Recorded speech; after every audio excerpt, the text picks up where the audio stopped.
Bonjour Jonathan et bienvenue dans l'œil de l'e-santé. Bonjour. Alors Jonathan, l'œil de l'e-santé a pour objectif de partager les grandes actualités, les annonces du secteur de la santé numérique.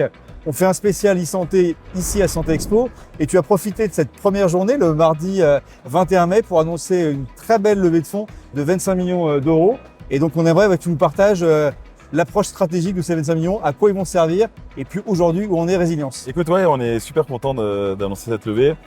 C'était un travail assez long et assez acharné parce que le marché en ce moment est pas le même qu'il y a 2 ou 3 ans.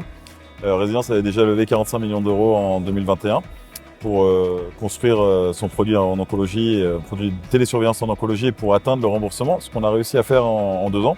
On a obtenu un remboursement en nom de marque. On est la première boîte au monde en onco à avoir obtenu un remboursement en nom de marque.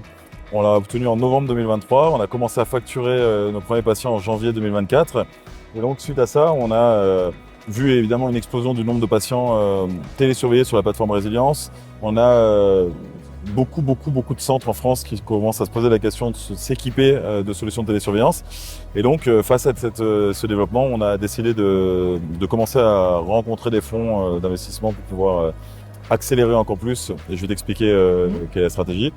Voilà, on a commencé au début de l'année et puis on a eu la chance de pouvoir clôturer ces négociations vendredi dernier, donc on a pu l'annoncer pendant le salon. Voilà, et donc l'utilisation pourquoi on a levé, il nous restait encore de l'argent des dernières levées de fonds, mais on s'est dit c'était maintenant le bon moment parce qu'on avait, si tu veux, on a créé une plateforme chez Résilience qui nous a permis en quelques années, donc en 2 ans, d'obtenir, de mettre sur le marché un médicament digital, de le faire rembourser en France et bientôt on l'espère en Belgique et en Allemagne. Donc on a créé des équipes de market access, de réglementaire, de sales, de marketing, de Quelque chose dans un laboratoire pharmaceutique. Exactement comme un laboratoire pharmaceutique le fait, donc avec un socle. Et on pourrait dire qu'on a développé une première molécule digitale qui est l'oncologie. Et on s'est dit, pourquoi pas leverager, utiliser ce savoir-faire qu'on a créé pour mettre à profit ce savoir-faire sur d'autres pathologies qui ne sont pas explorées aujourd'hui. Et donc c'est comme ça qu'on a commencé à étudier le marché en se disant on va devenir une plateforme multipathologie. Et on a racheté une boîte il y a 5 mois qui s'appelle Guticare, dans le monde de l'immunologie, des Mickey. Et on l'a plugué à cette plateforme pour accélérer cette société et lui permettre d'avoir un accès sur le marché, on l'espère, remboursé demain. Et donc on se dit que là, on pourra le faire sur d'autres pathos et donc on commence à réfléchir on a quasi décidé les 2 prochaines pathologies qu'on lancerait et qu'on va débuter d'ici septembre 2025. Donc soit en rachetant des boîtes, soit en le faisant directement à partir de notre plateforme technologique et donc notre plateforme d'accélération. Donc ça, c'est la première stratégie.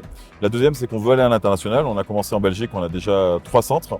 Et puis, on est en train de regarder de manière très précise l'Allemagne. C'est un marché qui est assez compliqué, mais c'est un marché qui nous plaît.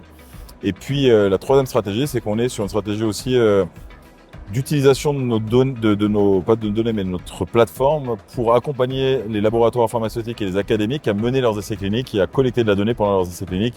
Tout ce qui est PRO, COA, données de vie réelles, qui sont compliquées à collecter aujourd'hui, qui sont faites, et la collecte est faite de manière papier aujourd'hui, et donc on voudra accélérer tout ça.